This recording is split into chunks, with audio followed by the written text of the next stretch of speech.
Hi guys, this is Namcraft and welcome to another Starcraft commentary. This is once again ASL Season 14, round of 24, Group D, and this is the second set in the series. It's going to be played between JyJ and Ssak, a TVT matchup on the map Butter.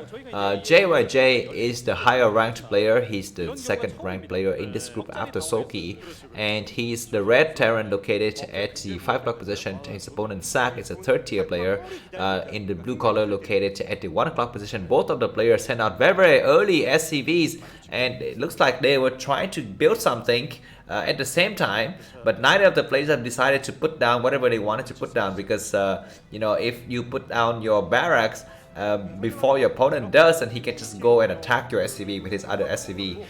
So it looks like both of the players have gone for barracks inside of his each player's respective bases, although it's going to be Ssak with a slightly hidden barracks on the south corner of the map. JyJ doesn't see that, and he's gonna be a little bit confused why his opponent doesn't have any barracks, and immediately goes for the gas.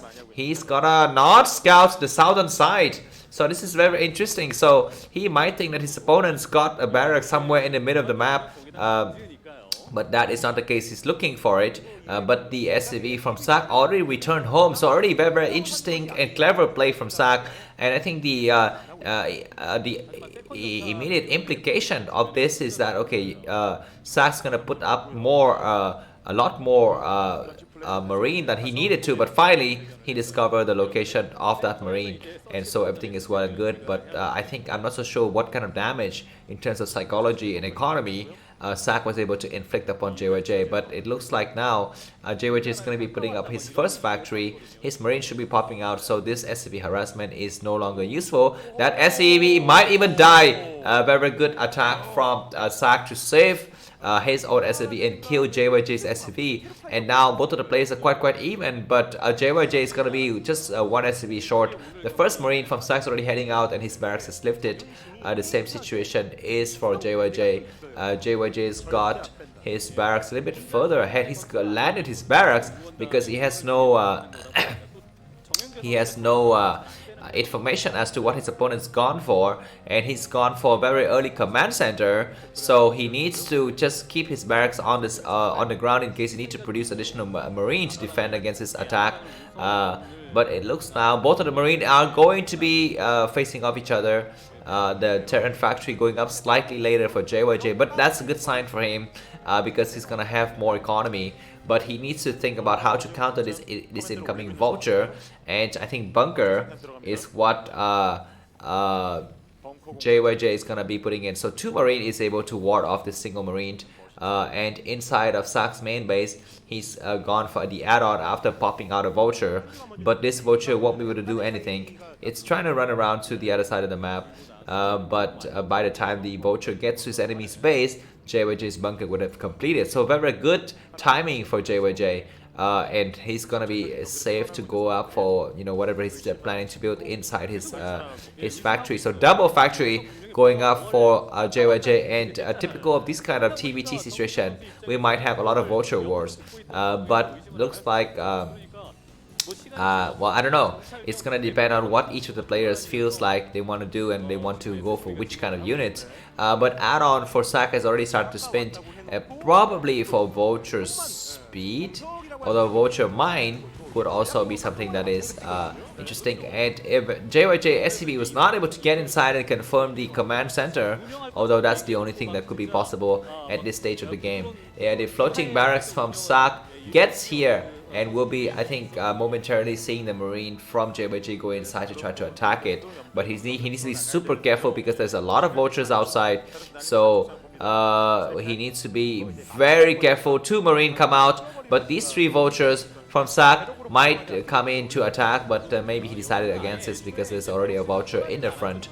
But we can never count it out, guys. Those vultures are very close to the choke, and they might try to do a run bind once Vulture Speed is ready. But of course, right now Vulture Speed is not yet done. The add-on is still spinning, so Vulture Mine is the only thing that's going to be available for Ssak at this point. He's going to be backing up with his vulture after he has built a lot of placed a lot of mines outside and gets a lot of vision.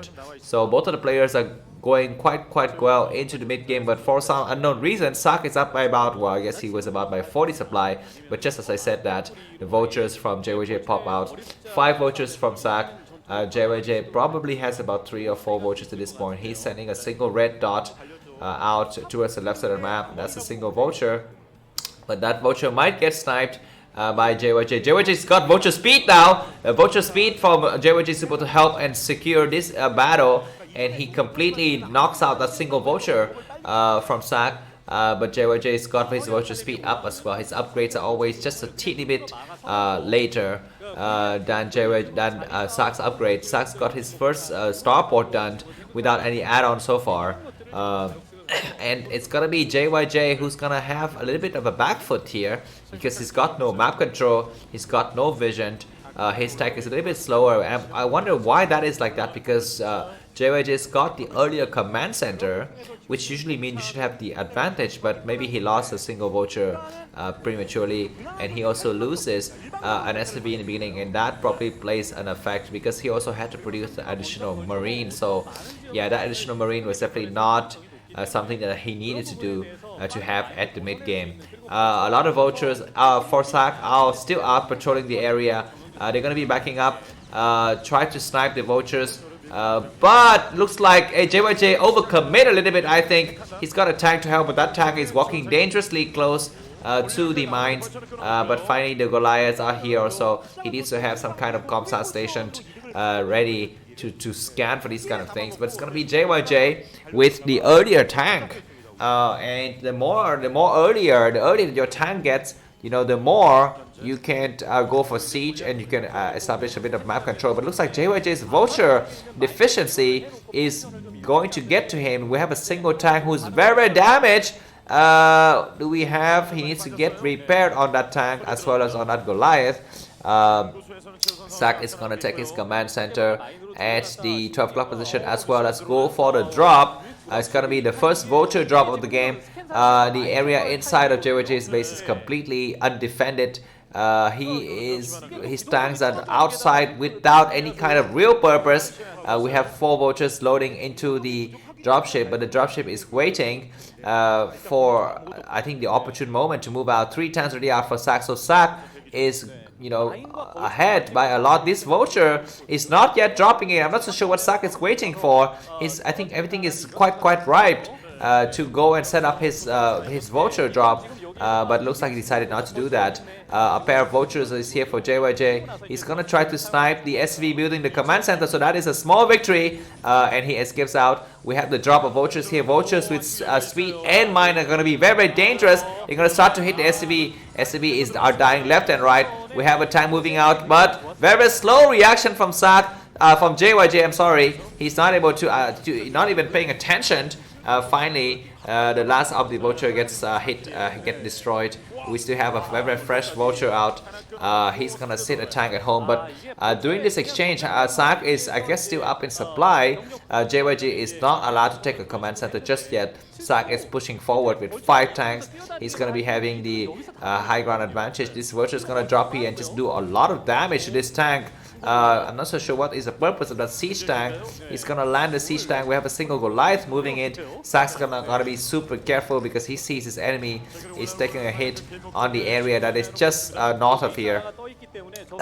The vulture harassment finally died out inside of JyJ's base, but JyJ is keeping tab of what's going on. He's constantly able to secure and to harass his enemy's bases. So he's not really that much falling behind, but Ssak is going to be able to find those 2 really annoying vultures and take them out. Upgrades are spinning on the armory, but looks like JyJ's upgrades are not yet set up yet. Both of the players are going to transfer the SCVs to their 3rd expansion. Everything is quite close, but Ssak somehow is always finding himself about 10 supply more, or 5 to 10 supply more than his opponent. JyJ is gonna trying to get presence on his first hill here on the left side, but the tanks from Ssak are already here. Very good focus fire on some of the tank on the low ground. These vultures are gonna be able to lay some mines, killing a lot of tanks. 2 tanks remaining, and those tanks are all dead.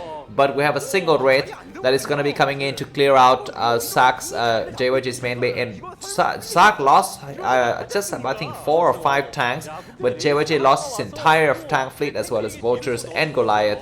So I'm not so sure which player has the better results in that attack, and vultures coming in as well to snipe the remaining tank. Looks like JyJ is just a tad too slow compared to his opponent. Vultures also almost about to lose a single tank to vulture mine there, but finally looks like JyJ is gonna be able to secure this area, but Ssak is slowly pushing out and he's gonna be securing this area. He's gonna siege, and this tank from Ssak is gonna siege first. He's gonna be able to attack and kill out 2 tanks in a single instant, but we have more vultures coming out here, and that tank died. So you know, this base is gonna be under assault, and now Ssak I think is definitively in the lead. I'm not so sure what JyJ is doing all these times. Is he producing dropships or what? I'm not so sure, but he's gonna be very much behind.